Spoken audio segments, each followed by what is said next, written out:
We're now talking with Emma Drodge, and she lives in Caplin, Cove. And Emma, I just want to ask you a few questions about growing up in Long Beach. I understand you were born in Long Beach and grew up there.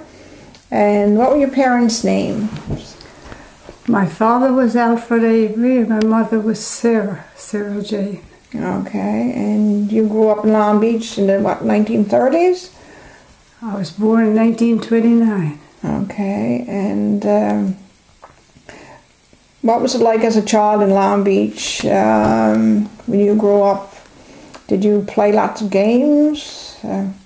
We played, well, there weren't any official games, but we did a lot of riding, sliding. In the winter, yeah. In the winter. Yeah. And in the summer, we hopscotch and running. And I remember down the road, just down from the house, there was a rock, the shape of an organ. And it was a flat rock behind. And so many of us that in the morning we would go down after service, prayers. I used to always play the organ. Is that right? And someone else would be the minister. That was one of the things we used to do. And we picked berries. Always something to do. Yes. Yeah. And was just one school in Long Beach? Two schools. Two. When I grew up, the Anglican Church of England then, 1 year was the Church of England school open. The next year would be the United Church. So did you go to school, like was it a one-room school? One-room school. Yeah. What grades did they have? Oh, all grades. All grades. Yeah. And what kind of subjects did you learn? All subjects, whatever you had to pass a public exam. Okay. And you went on to pass your public exams? Yes. And then you became a teacher? Yeah. How old were you when you went teaching first? I was 19. 19? And where did you go? I went to Cumberchance. I was the third teacher for that year. A discipline problem. Oh, so you came in as the third teacher 1 year? In the 1 year. After that, I went to Thornlea next year. And from there I went to Windsor. And I went to Portugal Cove for 3 years. Well, I taught 35 and a half years now. Altogether. When you went to Cumberchance, what grade levels were you teaching then? At Cumberchance, the children were people who came in from the Highlands. Okay. And I think it was up to grade 9. One-room school? One-room school. How many students would you have had then? There were between 25 and 30 students. Okay. Yeah, and you went on to teach then. Did you come to Caplin Cove to teach then, years later? Yes. Well, after Portugal Cove, I went to Appleton. Okay. They had it was the Board of Education put the teacher there, but the school was built privately. It was a private school. Then after that I came to Caplin Cove for so many years. Then I went down to the high school. That's where I finished in the ICs. Okay, you came to Caplin Cove, and is this where you met your husband, Clifford?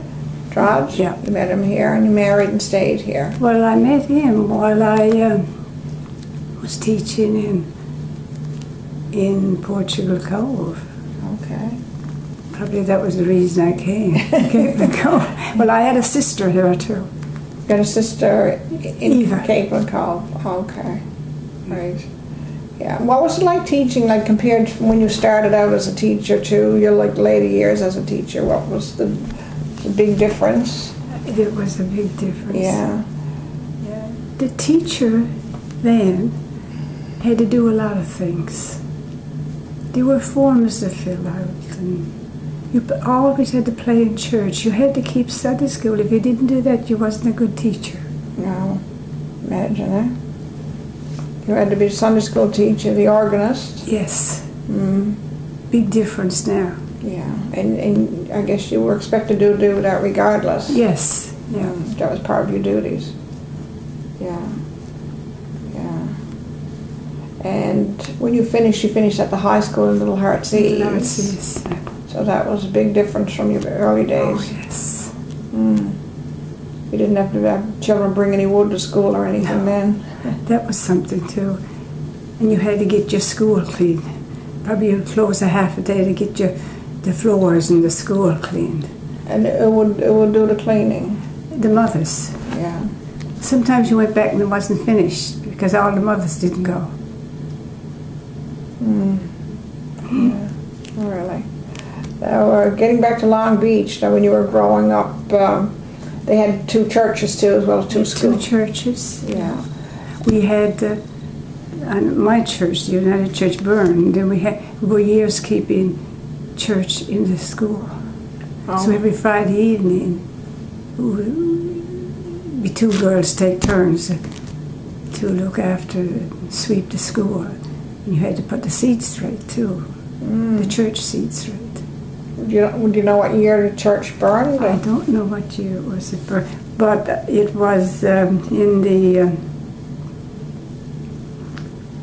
was before 1939, because I know my brothers, I can see them all running up the road with buckets now. So what happened, do you know? We were in Sunday school. By the time we got home, someone said that the church was burning. It happened up in the roof. If they took everything out of that church, everything came out, even the railing around the pulpit, and that was burning. It's a wonder someone wasn't burnt. Wow. So they saved pretty well everything inside. Did that go into the new church then, everything they'd saved? Yes. Yeah. Oh. And stores, now shops, did they, how many shops? Stores were Mrs. Vay, Aunt Fanny Vay, and Aunt Annie Barford. That were the two big, they were the two stores. Yeah, I guess you could buy just about everything there that you needed, could you? Yeah, the bare essentials. Yeah. But you needed most. Got all your school things there. Yeah.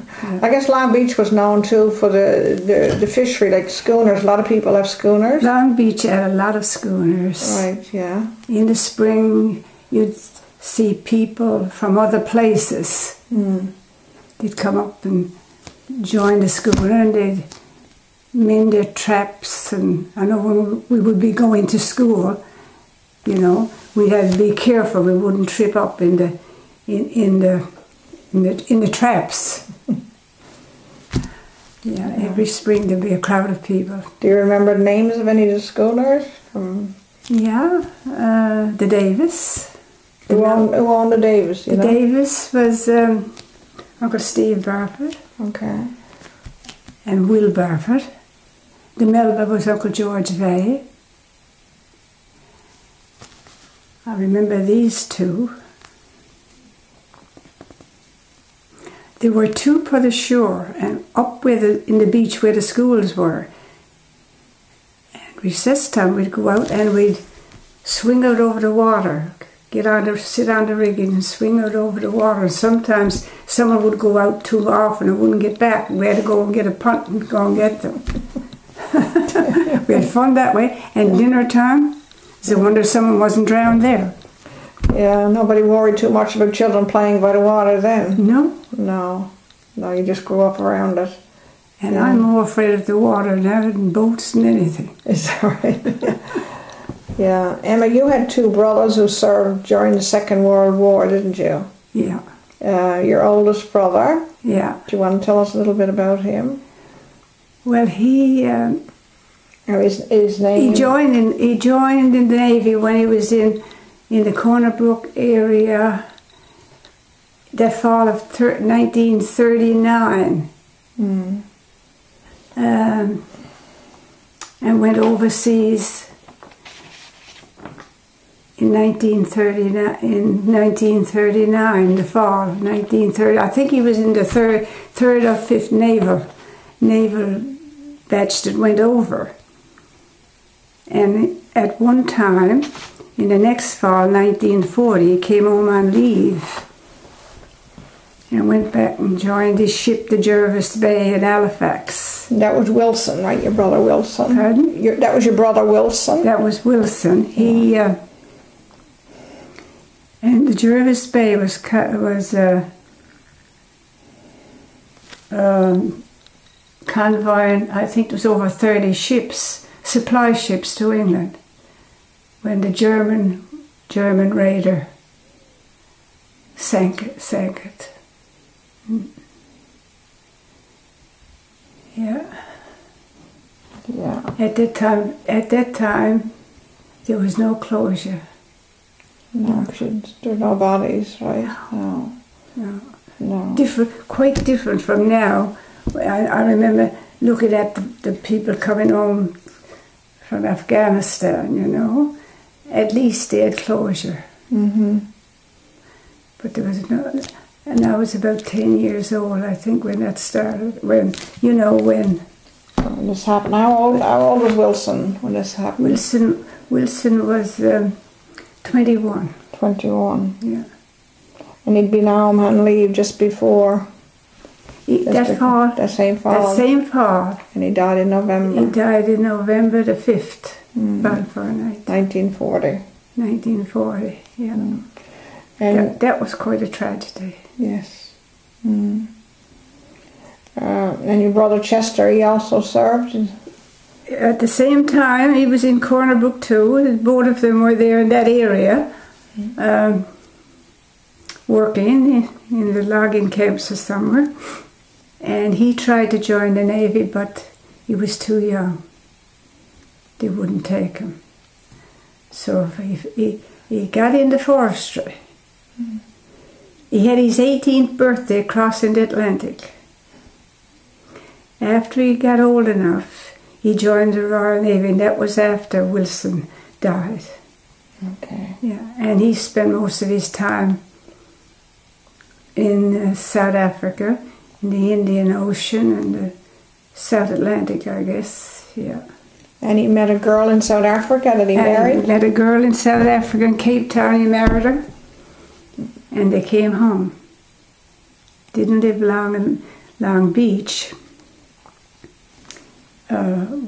Wilson, all the veterans got some money from the government, and he put his money in fishing gear, and they went to Labrador, his father and a couple of more people, for that summer.